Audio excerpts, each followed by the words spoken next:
USA.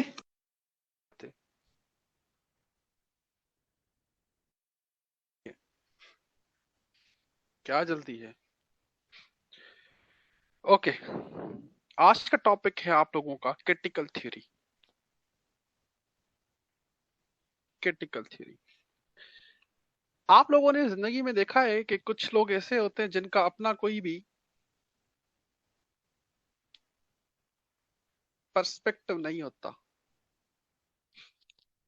ठीक है, अपना कोई भी व्यू नहीं होता।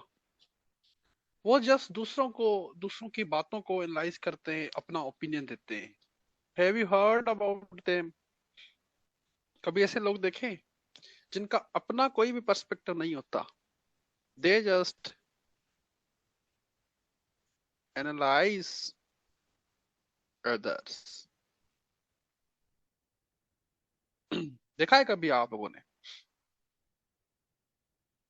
हम्म। जर्नलिस्ट।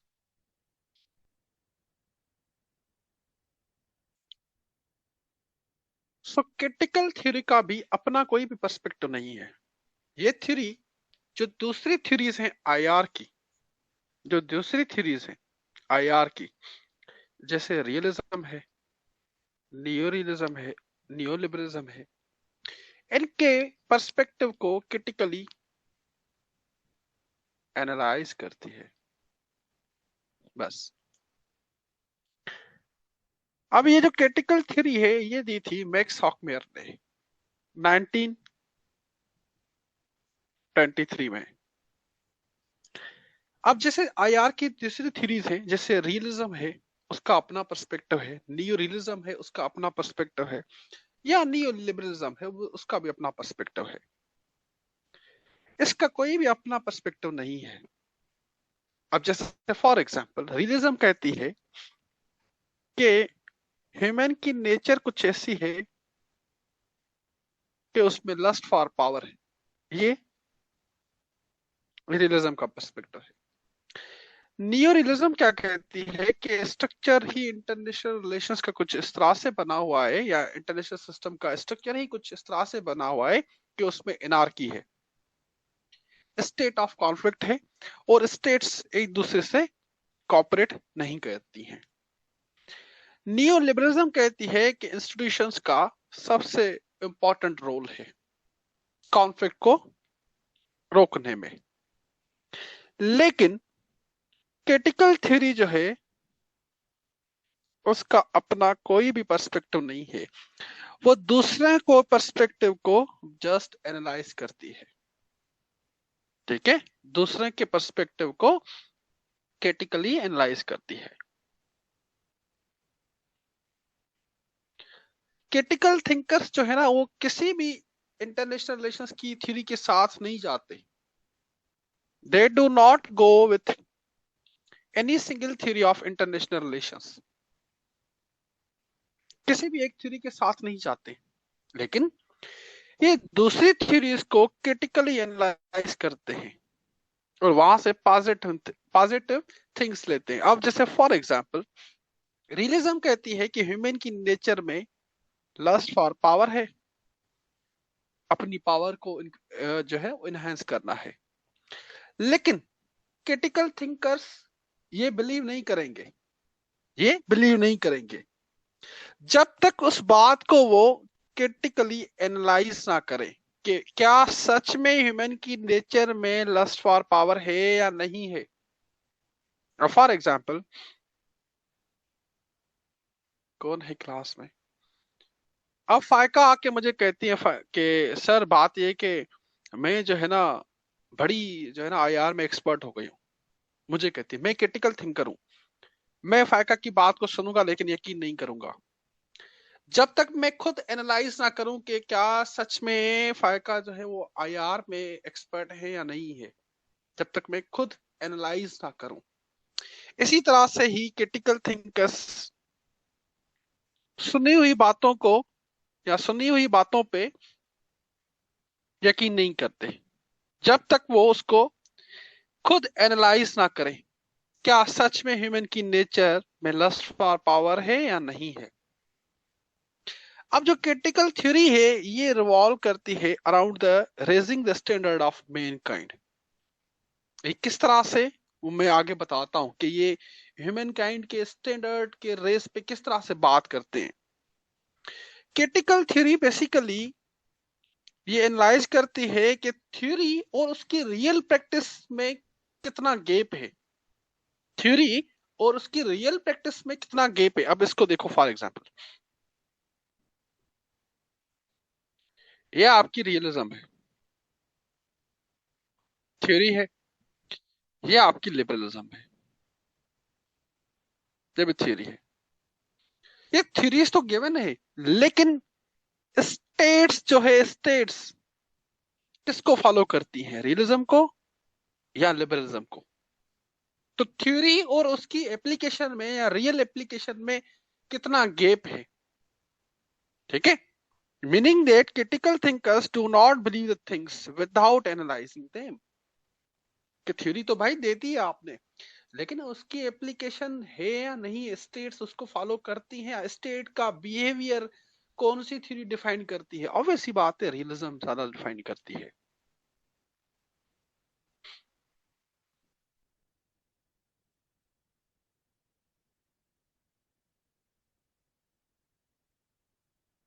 अब इसके हैं major assumptions. Major assumptions, the first assumption is कि ह्यूमन की नेचर फिक्स्ड नहीं है। अब रियलिज्म कह रही थी ना कि ह्यूमन की नेचर में लस्ट फॉर पावर है, that is fixed nature, that is fixed nature. कि ह्यूमन की नेचर फिक्स्ड है, उसमें लस्ट फॉर पावर है।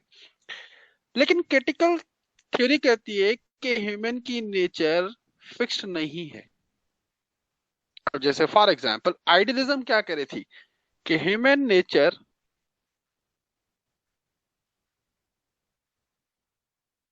इज गुड, ये आइडियलिज्म कह रही थी। लेकिन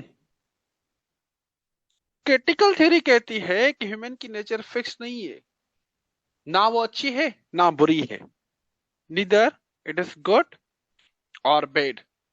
लेकिन जो टाइप ऑफ सोसाइटी है ना, वही डिसाइड करेगी कि ह्यूमन की नेचर कैसी होगी, उसका शेप क्या होगा। अब फॉर एग्जाम्पल मैं आपको एग्जाम्पल देता हूँ। जेंडर स्टडीज में मैं अक्सर पढ़ाता हूँ कि जो वायलेंस है कोई भी बच्चा जो है वो माँ के पेट से सीख के नहीं आता। Violence against women, okay.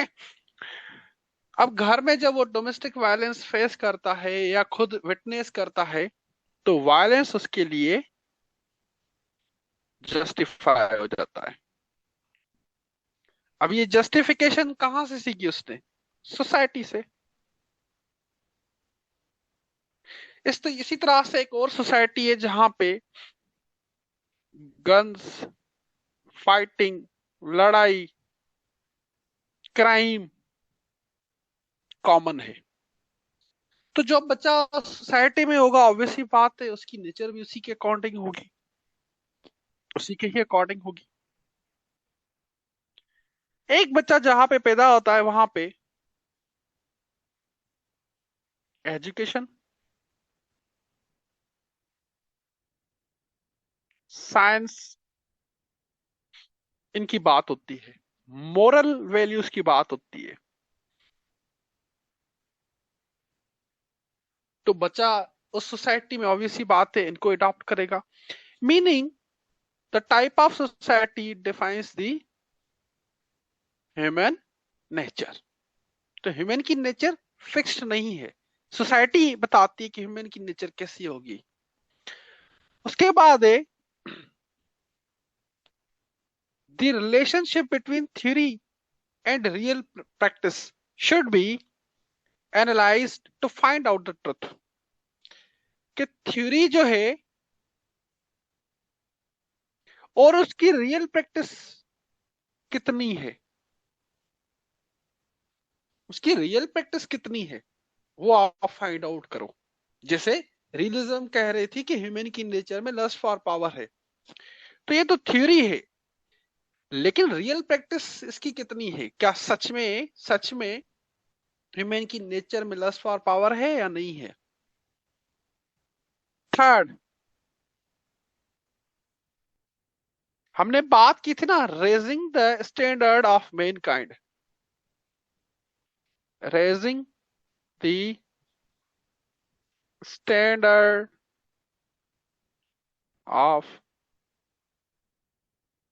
Mankind, हमने बात की थी ना इस पे।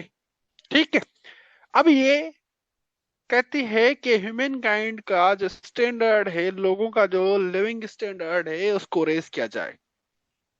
तो ये बात करती है ह्यूमन इमेंसिपेशन पे, इमेंसिपेशन।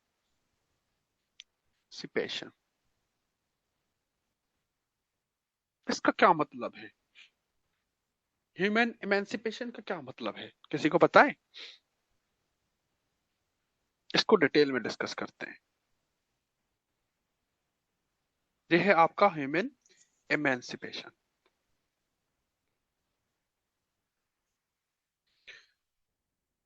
ह्यूमन इमेंसिपेशन का मतलब होता है कि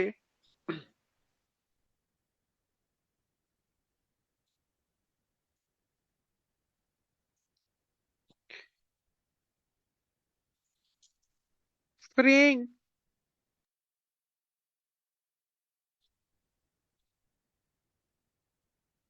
freeing individuals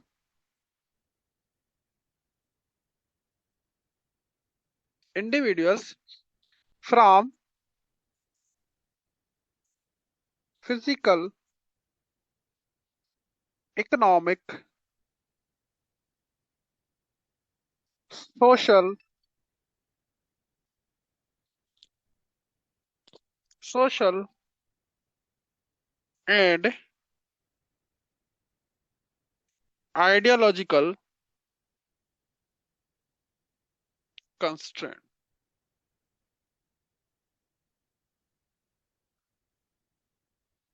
Freeing individuals from all physical, economic, social and ideological constraint that prevent them मतलब लोगों को, from living living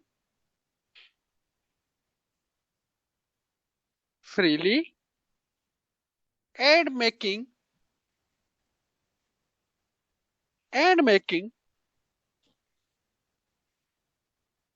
independent independent choices. Human emancipation का क्या मतलब है? कि freeing individuals from all physical, economic, social and ideological constraint. Just a minute.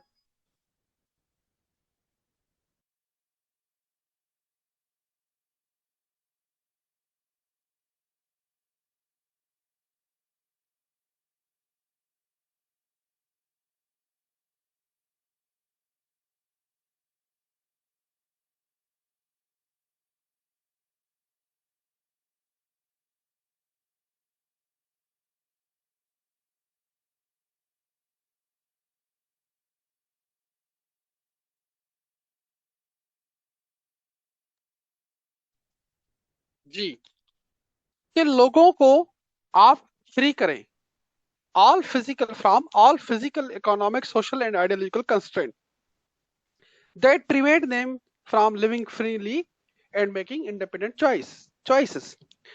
अब critical thinkers कहते हैं कि आईआर की जो थ्योरीज हैं मोस्टली स्टेट सेंट्रिक हैं।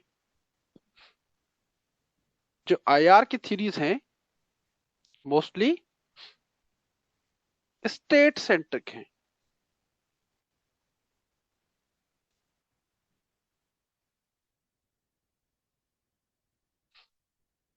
स्टेट सेंट्रिक हैं, जैसे रियलिज्म है, नियो रियलिज्म है, पढ़ा है हमने, या नियो लिबरलिज्म है। ये स्टेट सेंट्रिक है, मीनिंग स्टेट्स पे फोकस करती है। लेकिन critical thinkers critical thinkers argue that the real subject of IR should be humans. Yeah, the real subject of IR should be human freedom. Human freedom. Okay, not state survival. Not state survival. Critical thinkers कहते हैं कि लोगों को free करना चाहिए from the structure of powers, जो लोगों को मार्जिनलाइज करते हैं, एक्सप्लॉइट करते हैं। ये भी सजेस्ट करते हैं कि लोगों में अवेयरनेस होनी चाहिए कि उनके साथ इनजस्टिस हो रहा है, ताकि लोग सिस्टम को चैलेंज कर सकें, ताकि लोग सिस्टम को चैलेंज कर सकें। बात समझ आई? बात समझ आई? कॉन्सेप्ट समझ आया इसका? इमेंसिपेशन का कॉन्सेप्ट समझ आया?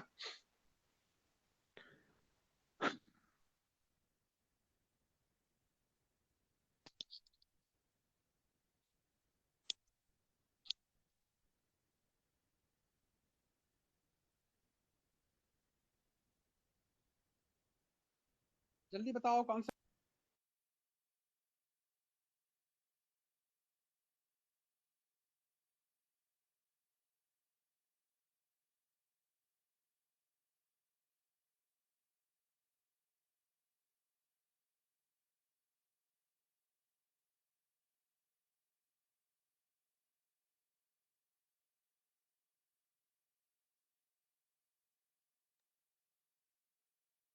बाकियों को कॉन्सेप्ट समझ आया? क्या बताओ जल्दी।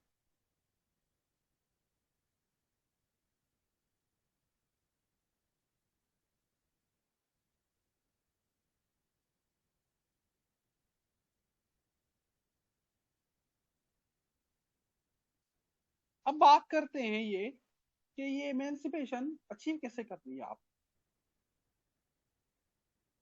ये अचीव कैसे होगी। नंबर वन, कि लोगों में कम्युनिकेशन, कम्युनिकेशन वेरी इंपॉर्टेंट। आप बताएं जितने भी रेवोल्यूशन आए, चाहे फ्रेंच हो, चाहे रशियन हो। मेरी आवाज कम आ रही है? अब ठीक है? अब ठीक है? अब ठीक है? जितने भी रेवोल्यूशन आए, चाहे फ्रेंच हो, चाहे रशियन हो, अगर लोग यूनाइटेड ना होते, लोगों में कम्युनिकेशन ना होता, तो ये रेवोल्यूशन आते? बताओ। अगर लोग यूनाइटेड ना होते या उनका आपस में कोई कम्युनिकेशन था, तो ये रेवोल्यूशंस कभी आते? हम्म? अगर लोगों में कम्युनिकेशन ही ना हो, तो यूनिटी नहीं होगी, यूनिटी नहीं होगी। फॉर एग्जाम्पल, गवर्नमेंट टैक्सेस लगाती है, गवर्नमेंट टैक्सेस लगाती है, लोगों में अगर यूनिटी नहीं है या कम्युनिकेशन नहीं है, तो गवर्नमेंट के अगेंस्ट प्रोटेस्ट पॉसिबल है क्या? बताओ। गवर्नमेंट के अगेंस्ट प्रोटेस्ट पॉसिबल होंगे फिर, अगर लोगों में कम्युनिकेशन या यूनिटी नहीं है? हम्म? नहीं होगा ना, प्रोटेस्ट नहीं होंगे ना। तो इसीलिए कहते हैं ये कि कम्युनिकेशन बहुत ज्यादा इंपॉर्टेंट है। Critical thinkers argue that communication among the masses of society should be increase. Communication increase होना चाहिए। जब लोग क्लोज आएंगे, तो एक दूसरे के पर्सपेक्टिव को समझ सकेंगे, उसमें उनमें सोशल कोहेजन क्रिएट होगी। In this way the chances to achieve human emancipation will be increased. Second, वो पर्सपेक्टिव देते हैं कि मोरलिटी एंड जस्टिस होना चाहिए। सोसाइटी में मोरलिटी होनी चाहिए, जस्टिस होना चाहिए। Where there will be morality and justice, there will be possibility of achieving human emancipation. कि सोसाइटी में मोरलिटी एंड जस्टिस होना चाहिए।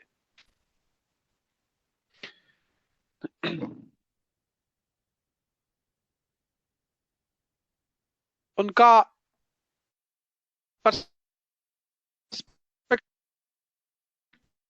ये इंटरनेशनल के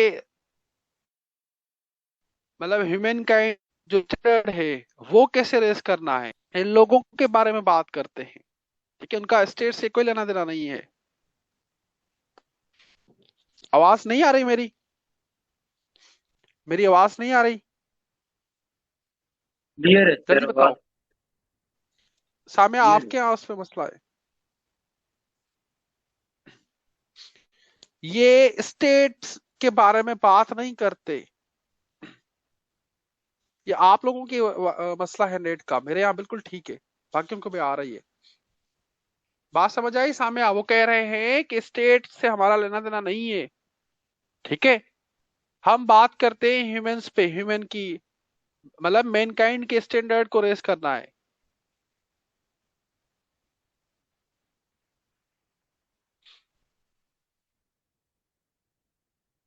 Just a minute. उसके बाद है democratic norms. Critical thinkers believe that democracy is the only system which can help to achieve human emancipation. क्यों? वाओ, के स्टेट में डेमोक्रेसी होनी चाहिए, why? Because it protect right.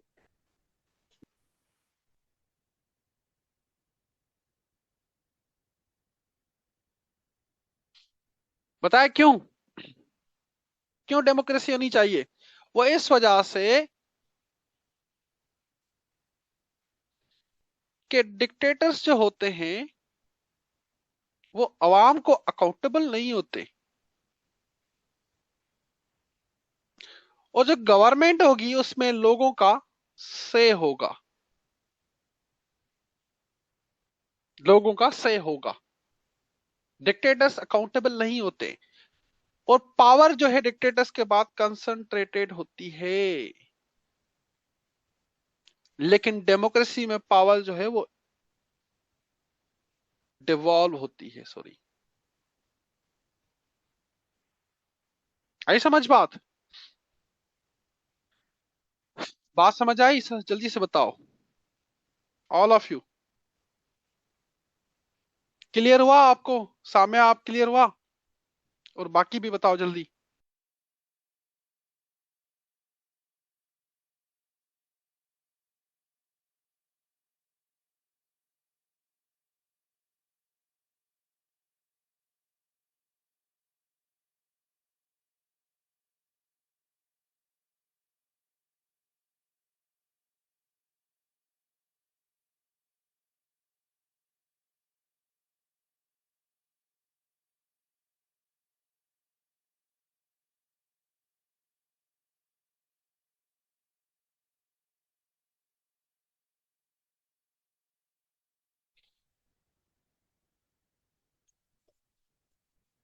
Democracy is overrated, इस पे क्या कह सकते हैं?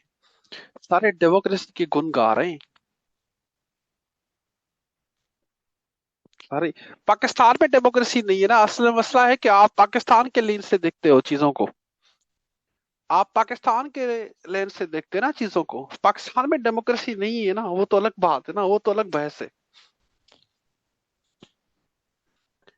ठीक है। पाकिस्तान में डेमोक्रेसी नहीं है। अच्छा जी, अब है social constructivism in international relations. Most important theory, social constructivism in international relations. ये क्या है?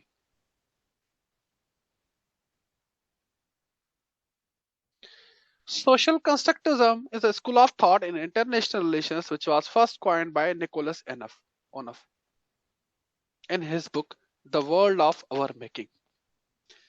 अब आप याद करें रियलिज्म क्या कह रही थी, कि जो स्ट्रक्चर है इंटरनेशनल सिस्टम का उसमें एनार्की है और मटेरियल बेस्ड है। मटेरियल बेस्ड है। अब मटेरियल बेस्ड कैसे है? मतलब मटेरियल बेस्ड का समझो कि हर स्टेट की पावर अलग अलग है। किसी के पास मिलिट्री पावर है, किसी के पास इकोनॉमिक पावर है।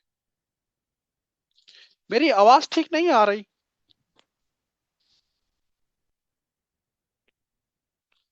मेरी आवाज ठीक नहीं आ रही? मेरी आवाज ठीक है?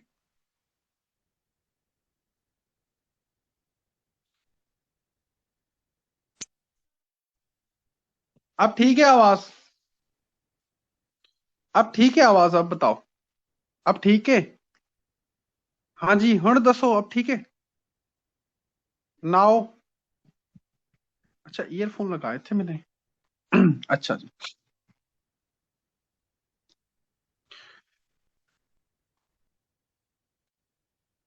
रियलिज्म क्या कह रही थी कि जो स्ट्रक्चर है इंटरनेशनल सिस्टम का, वो मटेरियल बेस्ड है।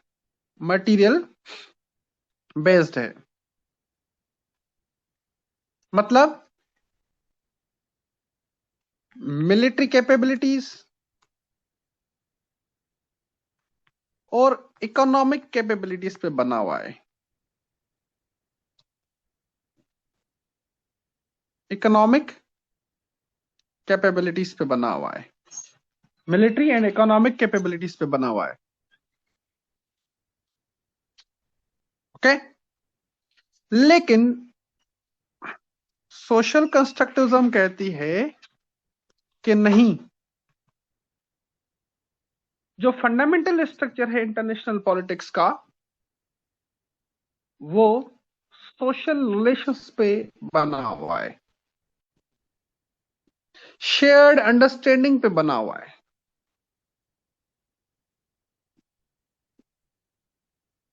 अब इसका मैं एग्जांपल देता हूं। मैं इसका ना एग्जांपल देता हूं मैं। नूर फातिमा इस तरह से समझे कि आपके रिश्तेदार हैं, इतने सारे रिश्तेदार होंगे, मदर की साइड से भी, फादर की साइड से भी। ओके? किसी को आप अपना सगा समझते हैं, वैसे रिश्तेदार सगे तो नहीं होते हैं, लेकिन चलें मान लें एक दो तो हो ही जाता है। किसी को आप जो है वो अपना सगा समझते हैं कि ये अच्छे हैं। किसी को आप जो है वो कहते हैं नहीं नहीं नहीं, ये तो जो है ना हमारे पांव ही निकालेंगे। ठीक है? ये आप क्यों इस तरह से क्यों समझते हैं, मुझे बताओ।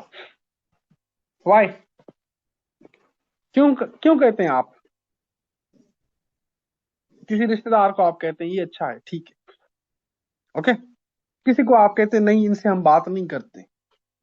अब आपके रिलेशन उनके साथ क्यों खराब है? वाई?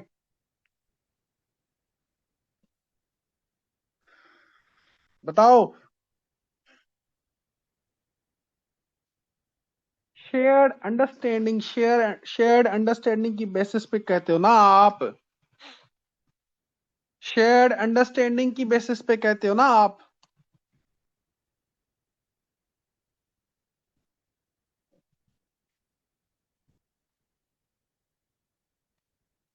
इसी तरह से India Pakistan relations,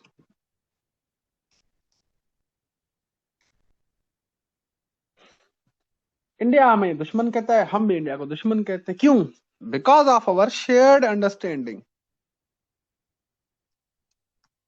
because of shared understanding. इसी तरह से चाइना और पाकिस्तान दोस्त कहते हैं एक दूसरे को। क्यों? Because of our shared understanding. आई बात समझ? तो इसीलिए निकोलस सोनोफ कहते हैं कि जो स्ट्रक्चर है ना इंटरनेशनल पॉलिटिक्स का, वो मटेरियल बेस्ड नहीं है, वो सोशली कंस्ट्रक्टेड है। किसी को आप दोस्त कहते हो, किसी को आप दुश्मन कहते हो। ओके?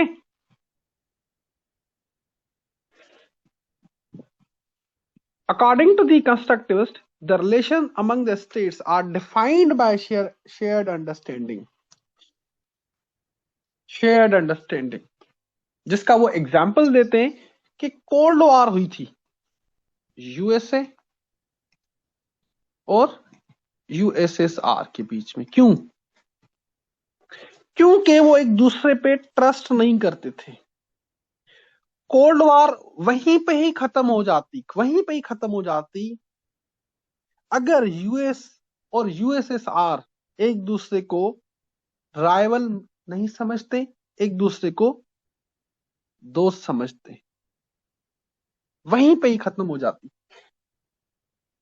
इंडिया और पाकिस्तान की जो अभी ये दुश्मनी है, ये खत्म हो जाए अगर इंडिया और पाकिस्तान एक दूसरे को दुश्मन ना समझे, एक दूसरे को दोस्त समझे, तो वहीं पे ही इंडिया पाकिस्तान राइवलरी भी खत्म हो जाएगी।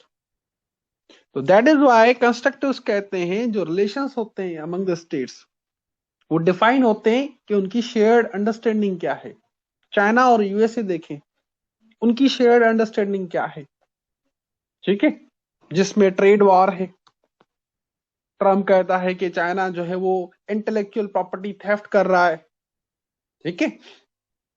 इसी तरह से चाइना का क्या परसेप्शन है रिगार्डिंग यूएसए के, यूएसए का अभी तक कोल्ड वॉर माइंडसेट है, अलायंसेस बनाओ, ओके,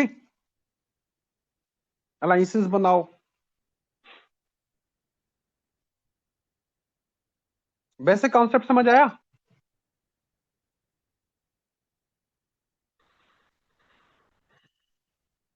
हाँ जी, कि स्टेट्स के सोशल रिलेशंस क्या हैं आपस में, नूर फातिमा?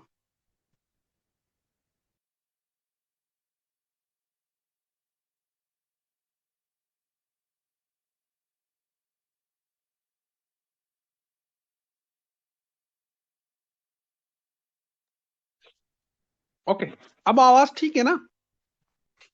आवाज ठीक है ना? आवाज बिल्कुल क्लियर है, पक्का?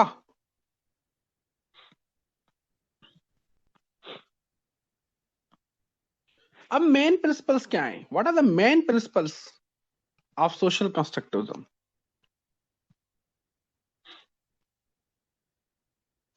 First one, materialism, agent and structure problem, anarchy, identities and interest and social norms. One by one हम इनको एड्रेस करते हैं कि ये कि हैं क्या basically. Materialism, agent and structure problem, anarchy, identities and interest and social norms, one by one हम इनको एड्रेस करते हैं। Materialism,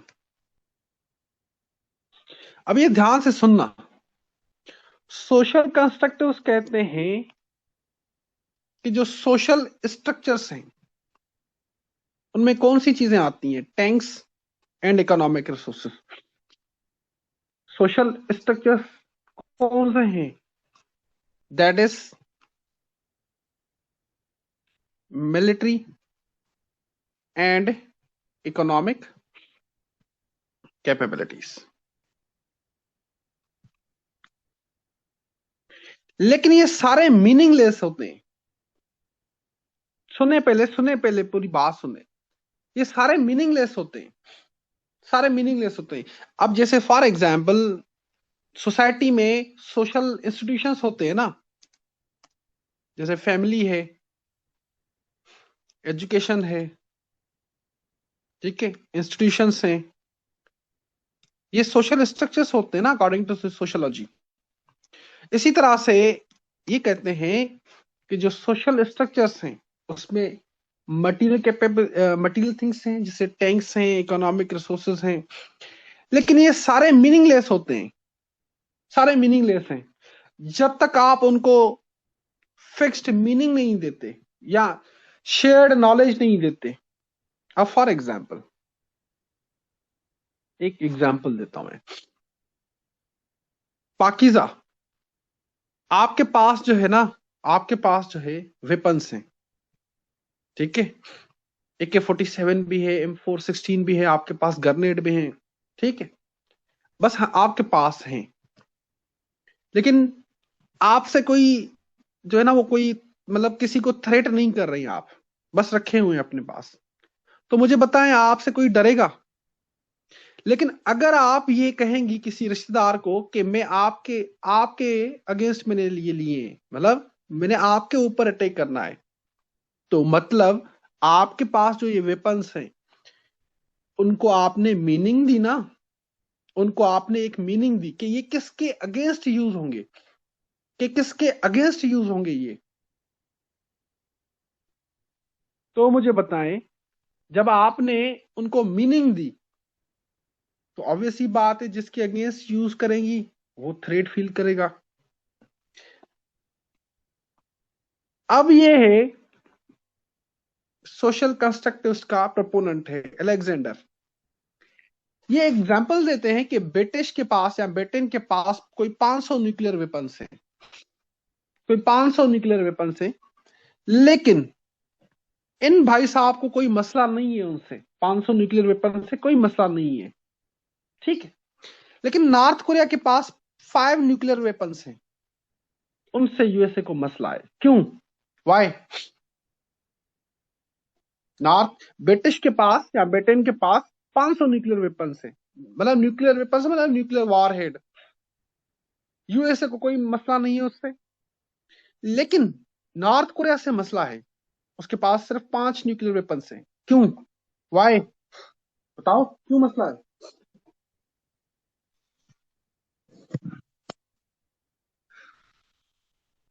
exactly, exactly.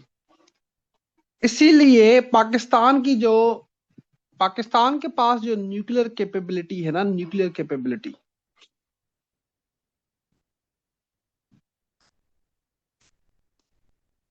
उससे यूएसए को मसला नहीं है, चाइना को मसला नहीं है। किसको मसला है? किसको मसला है? बताओ। इंडिया को।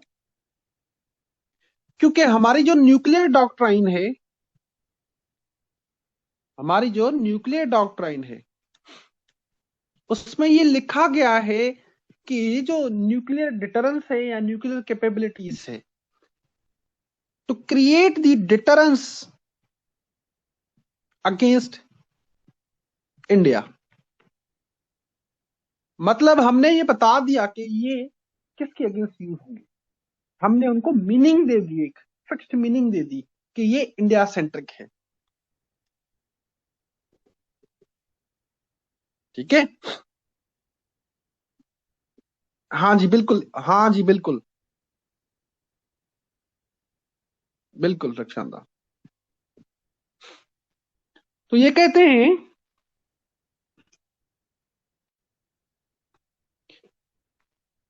इसराइल से मसला है ना, इसराइल से मसला है, ठीक है। मतलब इसराइल का हमारे, देखो इसराइल हमारा नेबर तो नहीं है ना, ना इसराइल के साथ हमारे कोई सोशल रिलेशंस हैं सामने, ना ही इसराइल के हमारे साथ कोई सोशल रिलेशन है, ना हम उनको रिकॉग्नाइज करते हैं। हमारे लिए इसराइल जो है वो एग्जिस्ट ही नहीं करता इस तरह से। हमारे जो न्यूक्लियर वेपन्स हैं वो इंडिया सेंट्रिक हैं, क्योंकि हमारी जो न्यूक्लियर डॉक्ट्राइन है ना, हमारी जो न्यूक्लियर पॉलिसी है, उसमें ये क्लियरली लिखा गया है कि ये इन न्यूक्लियर वेपन्स का पर्पज ही यही है, to create deterrence against India. Okay. Israel को ईरान से क्या मसला है?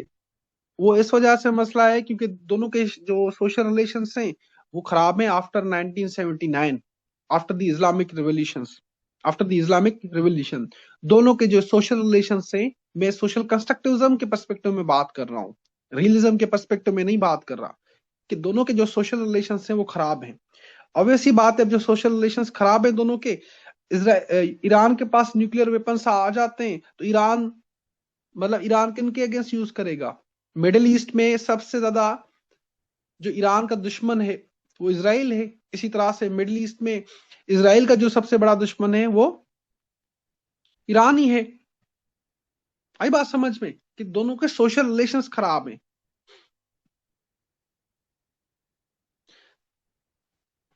अब ये जो आइडेंटिटीज है ना,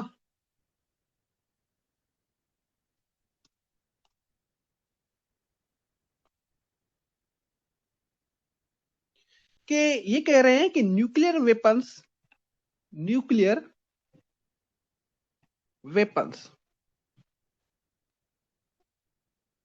इट सेल्फ थ्रेटनिंग नहीं होते। न्यूक्लियर वेपन्स खुद से थ्रेटनिंग नहीं होते। जैसे यूके के पास है, तो पाकिस्तान को भी मसला नहीं है इससे, ना ही इंडिया को इससे मसला है, ना ही यूएसए को इससे मसला है, ना ही दूसरे स्टेट्स को मसला है। तो न्यूक्लियर वेपन्स इटसेल्फ जो है वो थ्रेटनिंग नहीं होते, लेकिन जब आप उनको एक मीनिंग देते हो ना, एक मीनिंग देते हो कि किसके अगेंस्ट यूज होंगे, तब वो न्यूक्लियर वेपन्स थ्रेटनिंग हो जाते हैं। अब जैसे फॉर एग्जाम्पल, न्यूक्लियर वेपन्स हाथ से तो नहीं मारे जाते ना, ऑब्वियस सी बात है, मिसाइल्स कैरियर होते हैं, न्यूक्लियर कैरियर कैरियर होते हैं ना। वो कैरियर कौन से हैं? मिसाइल ही है ना। अब पाकिस्तान ने ये जो मिसाइल मतलब न्यूक्लियर कैरियर हैं, शाहीन या बाबर, गोरी, इनका ये नाम बाबर गोरी क्यों रखा हुआ है इन्होंने? बताओ मुझे, बाबर एंड गोरी क्यों रखा हुआ है? बाबर गोरी, ये बाबर एंड गोरी कौन थे? हम्म, ये बाबर एंड गोरी कौन थे? बाबर एंड गोरी ये कौन थे? स्कूल में पढ़ा होगा, स्कूल में पढ़ा होगा ये आपने, जहीरुद्दीन बाबर, गोरी। हाँ जी, इन्होंने क्या किया था? इन्होंने क्या किया था? इन्होंने क्या किया था? इन्होंने, बाबर एंड गोरी ने क्या किया था? इन्होंने क्या किया था मुझे बताओ, बाबर एंड गोरी ने क्या किया था? Conquered India, very good, conquered India, India को कंकर किया था। तो आपने जब इनका नाम बाबर एंड गोरी रख दिया, मीनिंग ये किसके अगेंस्ट यूज होंगे? इंडिया के अगेंस्ट। तो आपने मीनिंग दे दी ना, मतलब अपने वेपन्स को मीनिंग दे दी ना, एक फिक्स्ड मीनिंग दे दी ना आपने। आपने जब ये नाम रखे आपने, तो एक फिक्स्ड मीनिंग दे दी ना आपने अपने मटेरियल कैपेबिलिटीज को। तो दैट इज वाई ये थ्रेटनिंग हो गए इंडिया के लिए। बात समझ आई?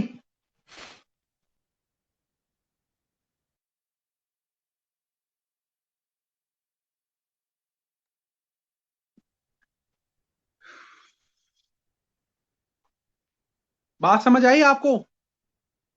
जल्दी बताओ।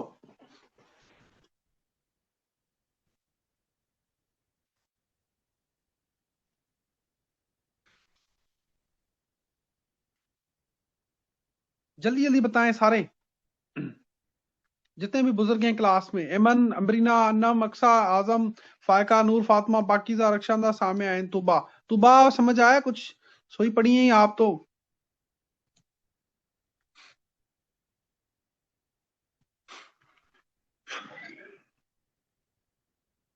अब आवाज ठीक है, स्क्रीनिंग भी ठीक है, स्क्रीन और आवाज दोनों ठीक है ना? स्क्रीन और आवाज दोनों ठीक है ना? खर्चा करवाया है आप लोगों ने, नया टेब ले लिया है मैंने आप लोगों के लिए, नया टेब मैंने ले लिया है आप लोगों के लिए, खर्चा करवाया है आप लोगों ने मुझसे, मेरे से। अदरवाइज में आपको लिखने में ही फर्क नहीं आ रहा। मैं अगर लिख रहा हूं, देखिए फॉर एग्जाम्पल, बड़ा क्लियरिटी के साथ आ रहा है ना, बड़ा क्लियरिटी के साथ आ रहा है ना अब तो। अच्छा जी, उसके बाद आए agent and structure problem.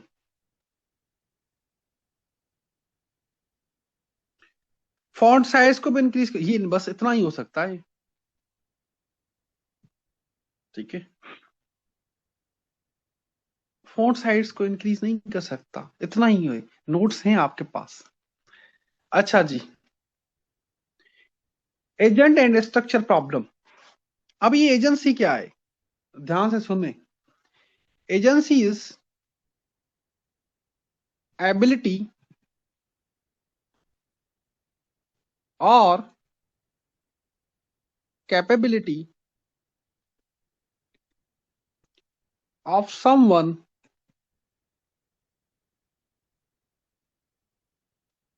to act, ठीक है। किसी भी इंसान की या एक स्टेट की एबिलिटी या कैपेबिलिटी कि वो एक्ट करे। ये जो स्ट्रक्चर है इसका मतलब है the structure of international system. International system, the structure of international system.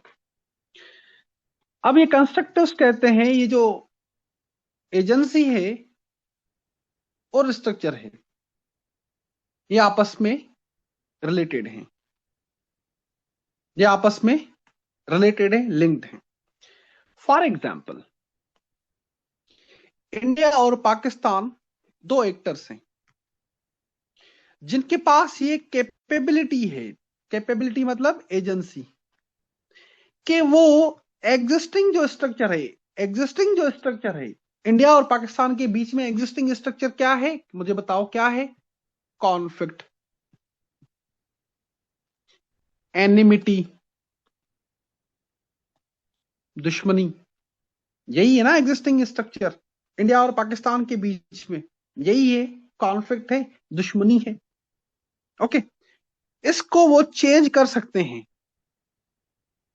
इसको वो चेंज कर सकते हैं from एनिमिटी to corporation.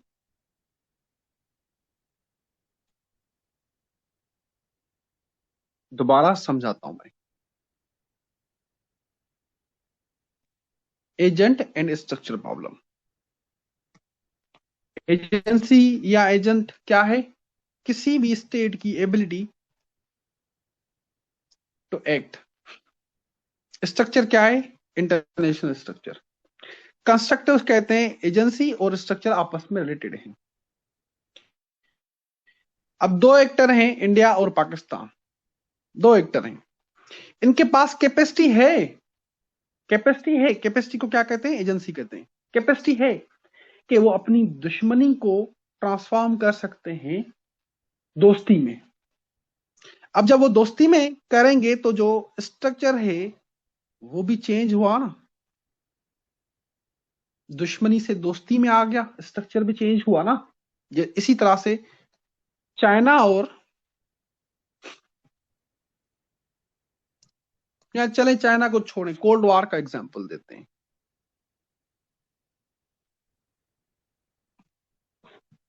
USA and USSR, दो एक्टर थे। ओके, दो एक्टर थे जिन्होंने कोल्ड वॉर लड़ी। हालांकि दोनों में कैपेसिटी थी, कैपेसिटी थी, दैट इज एजेंसी, कि वो कॉन्फ्लिक्ट को चेंज करके कॉपरेशन में आ सकते थे। कहने का मतलब यह है कि जो एजेंसी है और स्ट्रक्चर है या स्टेट्स की जो एबिलिटी है वो इन्फ्लुएंस करती है इंटरनेशनल स्ट्रक्चर को। अगर वो कॉपरेशन करेंगे, अगर उनकी शेयर्ड अंडरस्टैंडिंग ठीक होगी तो स्ट्रक्चर भी जो है वो ठीक होगा, उसमें एनार्की नहीं होगी, उसमें एनार्की नहीं होगी। बात समझ आई? बात समझ आई?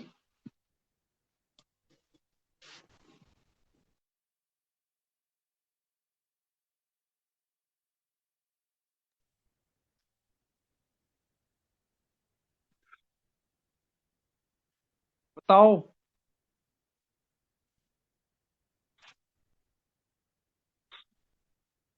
सारे बताओ मुझे, बुजुर्ग अवाम। एजेंसी जो है वो कैपेबिलिटी को कहते हैं, एक्ट को कहते हैं, नूर फातिमा। जी जी बिल्कुल, थ्योरी नहीं है, ये प्रिंसिपल है, प्रिंसिपल है सोशल कंस्ट्रक्टिविज्म का नाम, प्रिंसिपल है सोशल कंस्ट्रक्टिविज्म का। एजेंसी जो है वो एबिलिटी एंड कैपेबिलिटी को कहते हैं। ओके, एक्टर जो है वो एक्टर ही है, स्टेट्स हैं, स्टेट्स ही हैं। अच्छा जी, अब है एनार्की। एनार्की, रियलिज्म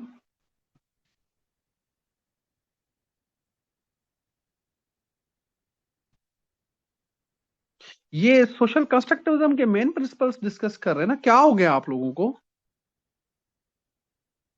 ये सोशल कंस्ट्रक्टिविज्म के मेन प्रिंसिपल्स हम डिस्कस कर रहे हैं ना। की हो गया है आप लोगों को? ये मेन प्रिंसिपल्स है ना सोशल कंस्ट्रक्टिविज्म के। Materialism, agent and structure, anarchy पे हम पढ़ रहे हैं। These are the main principles of social constructivism. Principles पे बात कर रहे हैं ना हम। ओके, प्रिंसिपल्स पे बात कर रहे हैं।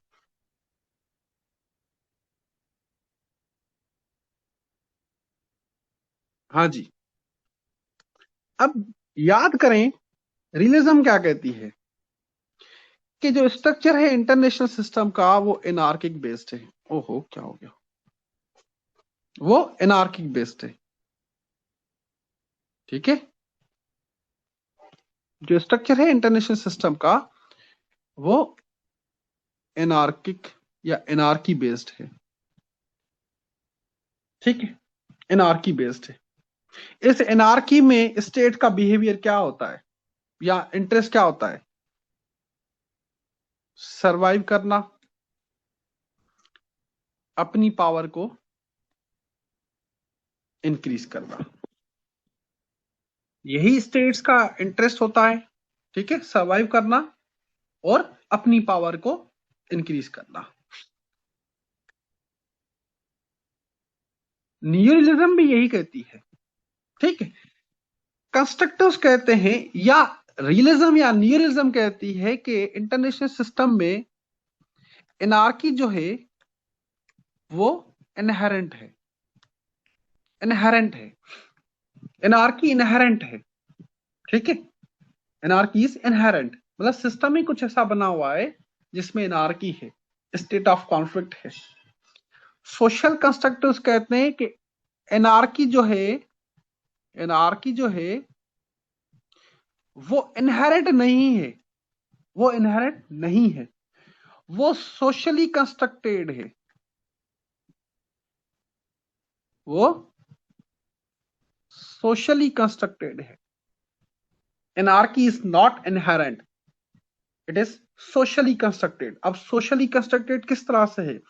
क्योंकि स्टेट्स के जो रिलेशंस हैं वो ही आपस में या शेयर्ड अंडरस्टैंडिंग ही ऐसी है कि हर स्टेट एक दूसरे को दुश्मन समझती है। इंडिया पाकिस्तान जो है वो एक दूसरे को दुश्मन समझते हैं। ओके, इसी तरह से चाइना और यूएसए एक दूसरे को दुश्मन समझते हैं। अब उनकी शेयर्ड अंडरस्टैंडिंग ही कुछ इस तरह से कि जो स्ट्रक्चर है इंटरनेशनल सिस्टम का, उसी में फिर एनार्की आ जाती है। मतलब स्टेट्स खुद एनार्की क्रिएट करती हैं। सिस्टम जो है वो इनहेरेंट जो है वो खराब नहीं है। जैसे मैंने आपको एग्जांपल दिया था कि बच्चा माँ के पेट से जो है वो कुछ सीख के नहीं आता। वो जो वायलेंस सीखता है वो सोसाइटी से सीखता है। जो वायलेंस सीखता है वो सोसाइटी से सीखता है। इसी तरह से जो स्ट्रक्चर है वो खराब नहीं है, इनहेरेंट खराब नहीं है। स्टेट्स ने खुद खराब किया हुआ है एक दूसरे से लड़ाई झगड़ करके। मतलब उनके स्टेट्स के रिलेशंस ही जो है वो खराब हैं। That is why international system का जो है स्ट्रक्चर जो है वो उसमें गंद किया हुआ है उन्होंने। बात आई समझ कि एनार्की जो है वो इनहेरेंट नहीं है, स्टेट्स ने लड़ झगड़ के एनार्की क्रिएट की हुई है।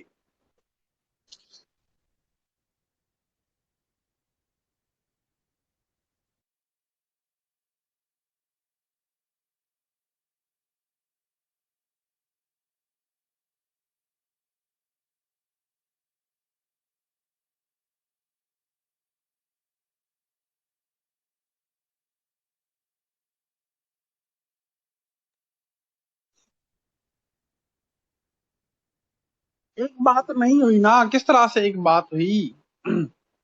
रक्षांदा, रियलिज्म कहती है या न्यूरिलिज्म कहती है कि स्ट्रक्चर जो है वो खुद से ही खुद ही जो है वो उसमें कॉन्फ्लिक्ट है। ठीक है, खुद से ही कॉन्फ्लिक्ट है। स्ट्रक्चर ही कुछ इस तरह से बना हुआ है कि लड़ाई झगड़ा है। ठीक है, लेकिन सोशल कंस्ट्रक्टर्स कहते हैं कि नहीं, इनहेरेंट नहीं है, इनहेरेंट नहीं है। ठीक है, इनहेरेंट नहीं है। स्टेट्स ने खुद जो है वो एनार्की क्रिएट की हुई है। उनके जो शेयर्ड अंडरस्टैंडिंग है आपस में वो कुछ इस तरह से वो एक दूसरे को दुश्मन समझते हैं, जिससे ये होता है कि स्ट्रक्चर जो है उसमें एनार्की क्रिएट हो जाती है। अब जैसे फॉर एग्जांपल मैं एक लोकल एग्जांपल देता हूं। एक मोहल्ला है, ठीक है, वहां पे कुछ भी नहीं है, दो आते हैं लोग। एक जो है एक घर में रहता है,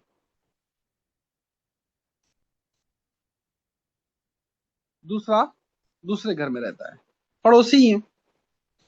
अब इनकी हो जाती है आपस में लड़ाई, शेयर्ड अंडरस्टैंडिंग, लड़ाई लड़ाई हो जाती है, ठीक है। अब जब ये लड़ाई हो जाती है तो कुछ ये वाले, कुछ दूसरे मोहल्ले वाले घर जो होते हैं उनको अप्रोच करता है, ये भी कुछ घर उनको अप्रोच करता है कि मेरे साथ जुल्म हुआ है। ये कहता है मेरे साथ जुल्म हुआ है। पूरे मोहल्ले में लड़ाई स्टार्ट हो जाती है।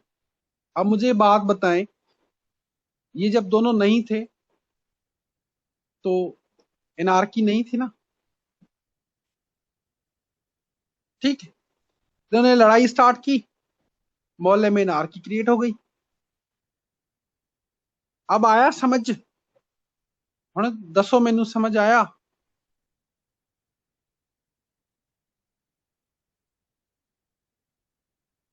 बताओ मुझे, समझ आया अब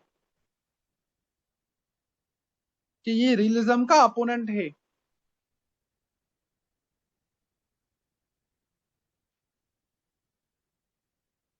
अब है आइडियाज एंड इंटरेस्ट। बहुत मुश्किल है। कहाँ मुश्किल है, मुझे बताएं, किस तरह से मैं समझाऊं आपको? किस तरह से मुश्किल लग रहा है? किस तरह से समझाऊं? कितना आसान मतलब करके बताऊं? मैनू दसो बस, कौन सी चीज मुश्किल लग रही है?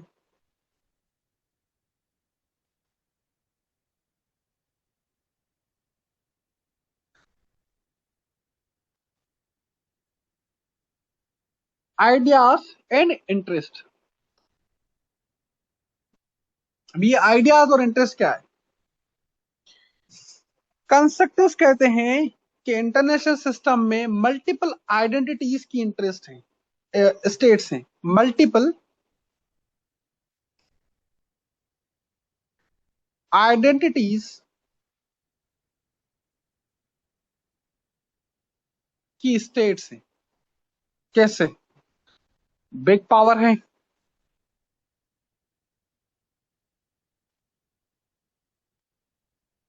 ठीक है, नंबर वन।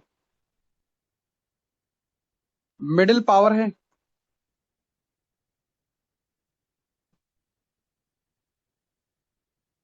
Number three.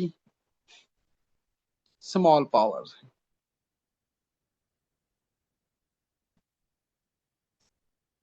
ठीक है, कि मल्टीपल आइडेंटिटीज की स्टेट्स हैं।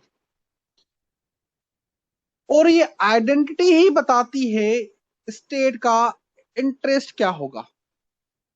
ये जो आइडेंटिटी है ना, यही स्टेट का इंटरेस्ट डिफाइन करेगी। फॉर एग्जाम्पल, जो बिग पावर होंगे उसके इंटरेस्ट क्या होते हैं? कि वो इंटरनेशनल सिस्टम को डोमिनेट करें, डोमिनेट करें। यही होगा ना, यूएसए और चाइना बिग पावर है, रशिया बिग पावर है, तो इनका इंटरेस्ट क्या होगा? कि इंटरनेशनल सिस्टम को डोमिनेट करें। मिडिल पावर क्या होगा? उसका क्या होगा इंटरेस्ट? कि वो उससे सब खुश रहें, उनकी इकोनॉमी भी ग्रो हो, उनकी मिलिट्री भी ग्रो हो। स्मॉल पावर्स उनका इंटरेस्ट क्या होगा? कि भाई सरवाइव करो बस, किसी पंगे में नहीं पड़ो, सिर्फ सरवाइव करो। मतलब ये जो इंटरेस्ट है वो चेंज वेरी करते हैं। जो बिग पावर्स होंगे उनके इंटरेस्ट डिफरेंट होते हैं, जो मिडिल पावर्स होते हैं उनके इंटरेस्ट डिफरेंट होते हैं, जो स्मॉल पावर्स होंगे उनके इंटरेस्ट डिफरेंट होंगे, ठीक है। मतलब आपकी आइडेंटिटी ही बताएगी कि आपका इंटरेस्ट क्या होगा। अब पाकिस्तान मिडिल पावर है, तो पाकिस्तान के इंटरेस्ट कौन से हैं? भाई इकोनॉमी भी बेहतर हो हमारी, सॉफ्ट पावर भी इंक्रीज हो हमारी, हमारी सॉफ्ट पावर भी इंक्रीज हो, इकोनॉमी भी बेहतर हो, मेन स्ट्रीम मीडिया में भी हम हो, दुनिया वाह वाह करे हमारी। हमारा ये इंटरेस्ट नहीं है कि इंटरनेशनल पॉलिटिक्स को डोमिनेट करें, ये इंटरेस्ट नहीं है। ठीक है। अब जो दूसरी स्टेट्स हैं, स्मॉल स्टेट्स, स्मॉल मतलब स्मॉल साइज में नहीं, small in terms of economy and military, ये बात याद रहे, स्मॉल कोई साइज में नहीं, small in terms of, small in terms of economy and military capabilities. उनका क्या इंटरेस्ट होगा? भाई सरवाइव करो बस, चलाओ काम को मुकाओ। आया समझ?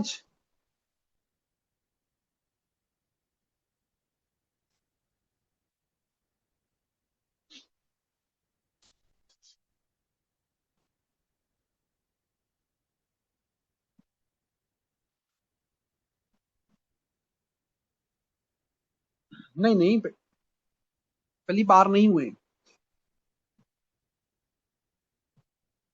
लेकिन हमने डिप्लोमेसी जो है ना 1970s के बाद स्टार्ट की है ये, दैट इज वाई हमने ये जो डिप्लोमेटिक इनिशिएटिव लिया है ना, ये 1970s के बाद लिया है। सबसे पहले हमने यूएस और चाइना के बीच में ये डिप्लोमेटिक स्टंस लिया था। ओके।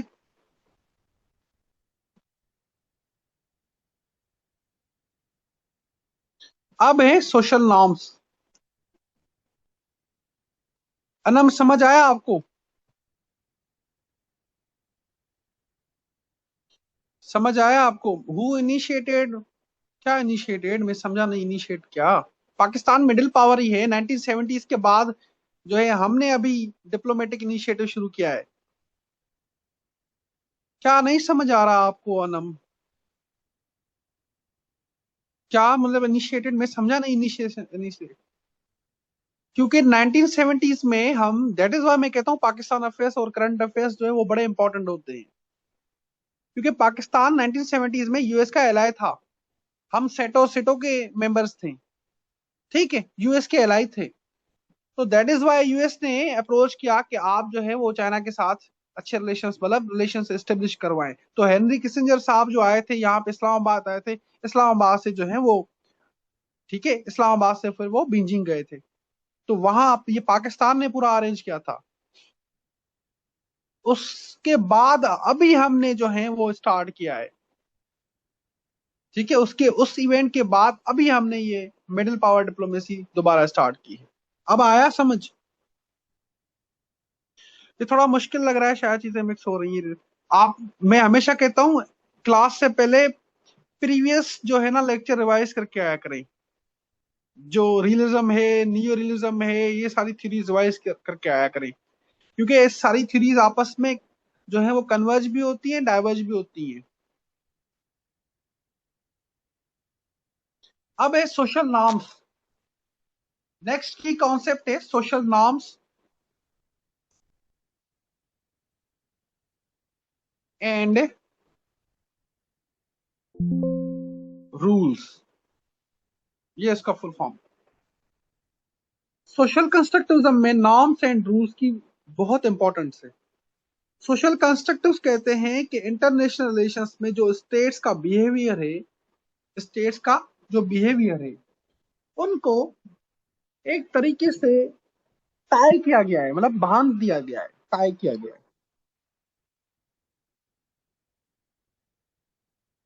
ठीक है। टाई किया जाता है कुछ एक्सपेक्टेशन से,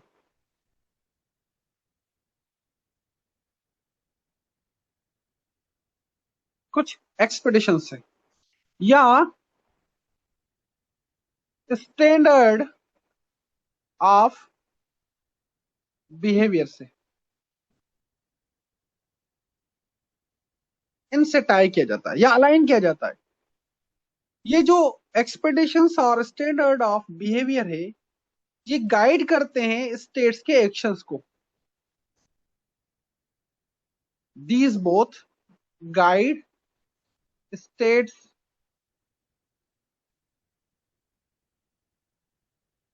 एक्शंस। इसका जो सिंपल मतलब ये है कि इंटरनेशनल रिलेशंस में जब कंट्रीज एक दूसरे से इंटरेक्ट करती हैं तो कुछ बेसिक प्रोटोकॉल्स फॉलो करती हैं, ठीक है। कुछ बेसिक नॉर्म्स एंड रूल्स बनाए जाते हैं कि हर एक कंट्री को ये बेसिक नॉर्म या रूल को फॉलो करना है। लेकिन ये नॉर्म्स एंड रूल्स टाइम के साथ चेंज भी होते हैं। जैसे कि आपने देखा होगा जो वेस्टर्न कंट्रीज हैं ये ह्यूमन राइट्स को ज्यादा प्रायोरिटी देती हैं। अब नहीं देती, पहले देती थी, अब नहीं देते, अब नहीं देते, ठीक है। अदरवाइज जो वेस्टर्न कंट्रीज हैं ये ह्यूमन राइट्स और डेमोक्रेसी को ज्यादा इंपॉर्टेंस देते थे, प्रायोरिटी देते थे।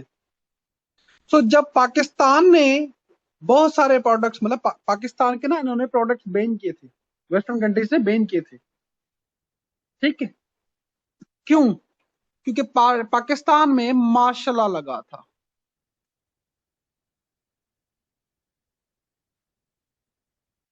मार्शल लगा था। तो western countries particularly EU markets ने टैक्सेस लगा दी। क्यों? क्योंकि प्रोडक्ट्स मतलब ट्रेड ट्रेड पे टैक्सेस लगा दिए। मैं जनरल एग्जांपल दे रहा हूं मैं कि ईयू के साथ जो हमारा ट्रेड होता था ना उस पे उन्होंने टैरिफ या टैक्सेस लगा दिए। क्यों? क्योंकि हमने एक नॉर्म फॉलो नहीं किया, या पाकिस्तान में एक नॉर्म नहीं था डेमोक्रेसी का, कि भाई आपके मुल्क में मार्शल है, पाकिस्तान में डेमोक्रेसी नहीं है एंड ह्यूमन राइट्स की वायलेशन हो रही है। सो हम डिक्टेटर्स एंड ह्यूमन राइट्स की वायलेशन के अगेंस्ट हैं। हम डिक्टेटर्स या डिक्टेटरशिप एंड ह्यूमन राइट्स की वायलेशन के अगेंस्ट हैं। आपने अक्सर जो है ना ये सुने होंगे कि वेस्टर्न कंट्रीज डिक्टेटरशिप को ज्यादा पसंद नहीं करती, ठीक है। तो पूरी बात कर दी, फिर अब कह रही कि आप कनेक्शन क्या है। दोबारा मैं रिपीट कर पूरा मैं दोबारा रिपीट करता हूँ, दोबारा रिपीट करता हूँ, ध्यान से सुनो, ध्यान से सुनो। सोशल कंस्ट्रक्टिव्स कहते हैं कि इंटरनेशनल रिलेशंस में स्टेट्स स्टेट्स का बिहेवियर एक चीज से टाई किया जाता है, कुछ एक्सपेक्टेशंस और स्टैंडर्ड ऑफ बिहेवियर से टाई किया जाता है, बांध दिया जाता है। ये जो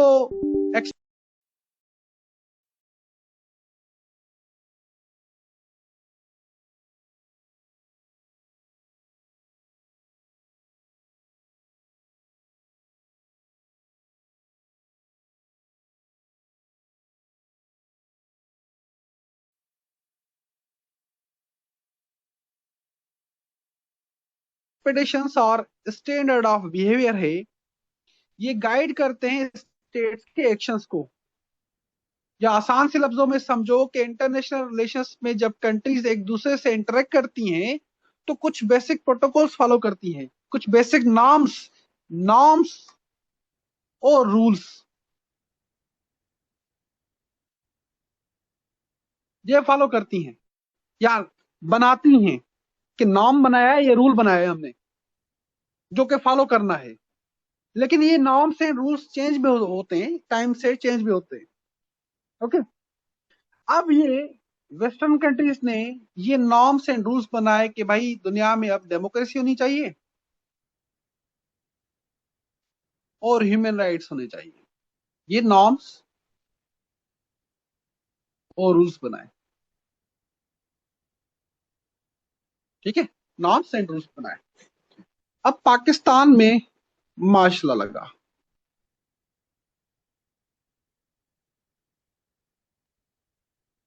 ओके।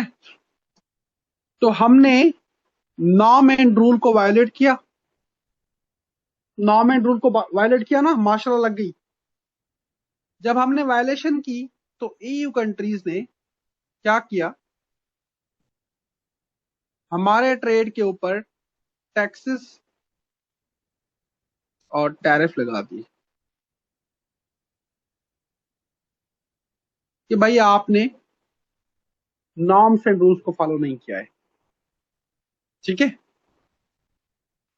कि आपने नॉर्म्स एंड रूल्स को फॉलो नहीं किया है, क्योंकि वो डिक्टेटरशिप और ह्यूमन राइट्स के अगेंस्ट थे।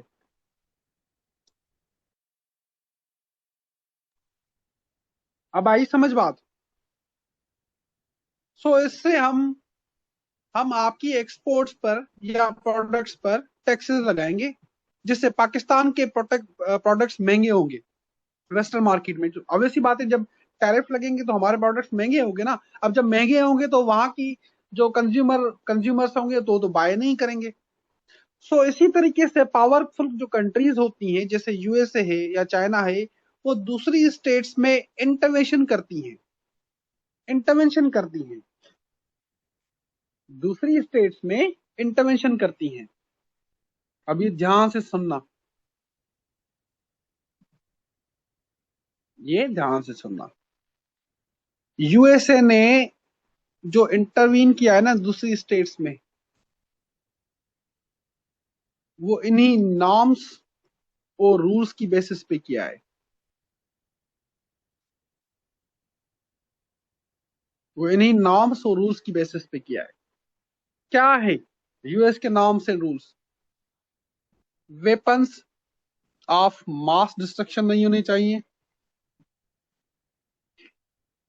ठीक है, डेमोक्रेसी होनी चाहिए, ह्यूमन राइट्स ये भी फॉलो किए जाए। अब आप यही, और टेररिज्म भी नहीं होनी चाहिए। इन पॉइंट्स को आप कनेक्ट करें अफगानिस्तान से, इराक से,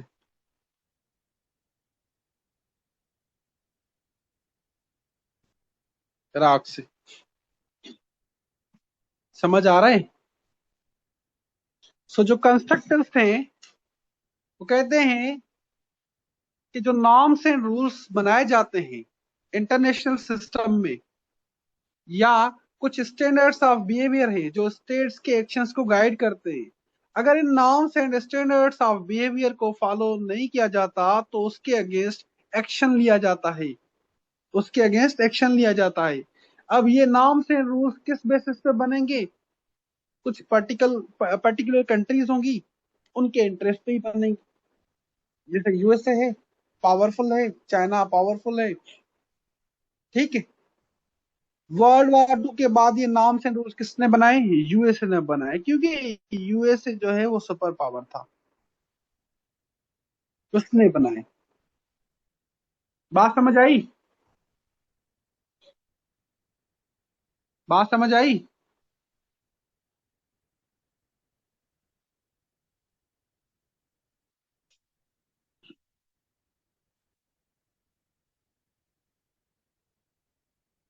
बुजुर्गो,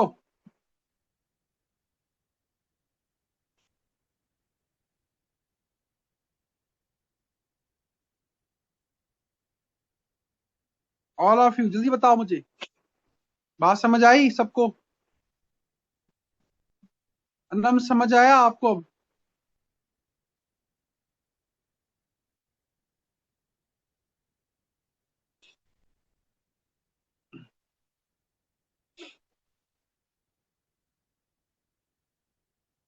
ऑब्वियस सी बात है ये। उसने क्या कहा देखो, लास्ट में मैंने क्या कहा कि ये जो सोशल नॉर्म्स एंड रूल्स हैं, सोशल नॉर्म्स एंड रूल्स कौन बनाएगा? जो सुपर पावर होगी उस टाइम का, या जो सुपर पावर्स होंगे उस टाइम के, वही नॉर्म्स एंड रूल्स बनाते। ऑब्वियस सी बात है वो नॉर्म्स एंड रूल्स अपने इंटरेस्ट की बेस पे बनाएंगे ना, अपने इंटरेस्ट की बेसिस पे बनाएंगे ना नॉर्म्स एंड रूल्स। जो पावरफुल स्टेट्स होती हैं, अब जैसे वर्ल्ड वॉर 2 के बाद या कोल्ड वॉर के बाद, ये नॉर्म्स एंड रूल्स यूएसए ने बनाए, तो यूएसए ने अपने इंटरेस्ट की बेसिस पे बनाए ना, अपने इंटरेस्ट की बेसिस पे बनाए ना। जब नई कोई सुपर पावर आएगी, वो अपने इंटरेस्ट पे बेसिस पे नॉर्म्स एंड रूल्स बनाएगी। भाई अब ये रूल्स हैं, अब ये रूल्स हैं। इन्हीं नाम से रूस की बेसिस पे ही तो यूएस ने इंटरवीन किया है ना, कि भाई डेमोक्रेसी होनी चाहिए, वेपन्स ऑफ मास डिस्ट्रक्शन नहीं होने चाहिए, न्यूक्लियर वेपन्स नहीं होने चाहिए, ह्यूमन राइट्स की वायलेशन नहीं होनी चाहिए, अदरवाइज हम इंटरवीन करेंगे। आप यूएस की इंटरवेंशन देखें सीरिया में, इसी तरह से अफगानिस्तान में, Vietnam, Iraq, more recently Iran, कि भाई न्यूक्लियर वेपन्स जो है इनके पास नहीं होने चाहिए, ये हमारा नाम है, रूल है। ऑब्वियसली बात है, वो उसके इंटरेस्ट की बेसिस पे है। आया समझ यहां तक?